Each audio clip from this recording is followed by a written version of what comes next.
dispensation. Dispensation. Dispensation means ವಿತರಣೆ ಅಥವಾ ಅಸಿಗ್ನೇಷನ್ ಅಥವಾ ಹಂಚುವುದು ಅಂತ ಇದರ ಅರ್ಥ. ಇಲ್ಲಿ ನೋಡ್ರಿ, ಫಸ್ಟ್ ಇದರ ಡೆಫಿನಿಷನನ್ನು ನೋಡ್ಬಿಡೋಣ. ನಾವು ಏನು ನೋಡೋಣ ರೀ, ಡೆಫಿನಿಷನನ್ನು ನೋಡ್ಬಿಡೋಣ. Exemption from a rule or usual requirement. Exception from a rule or usual requirement ಅಂದ್ರೆ ನಿಯಮ ಅಥವಾ ಸಾಮಾನ್ಯ ಅವಶ್ಯಕತೆಯಿಂದ ವಿನಾಯಿತಿ ಪಡೆಯುವುದು. ಈ ಡಿಸ್ಪೆನ್ಸೇಷನ್ಸ್ದು ಸಿನೋನಿಮ್ಸ್ ಏನ್ರಿ? Exemptions, immunity, exception. Exemption, immunity, exceptions ಇದು ಮೂರರದು ಅರ್ಥ ವಿನಾಯಿತಿ ಅಥವಾ ವಿತರಣೆ ಅಂಥೇಳಿ ಅರ್ಥ ಕೊಡುತ್ತೆ.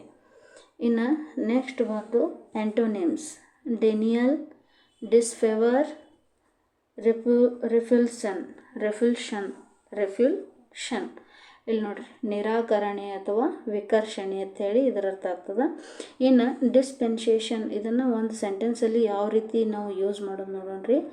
although she was too young, she was given special dispensation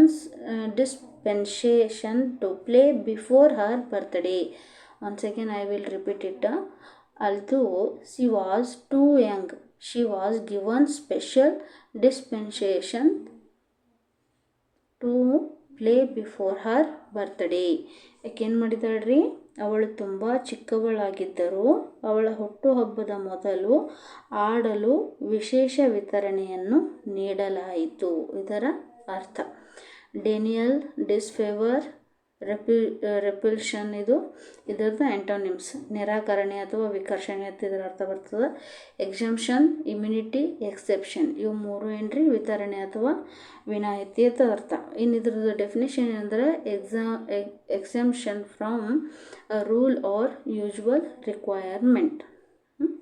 so thank you one and all.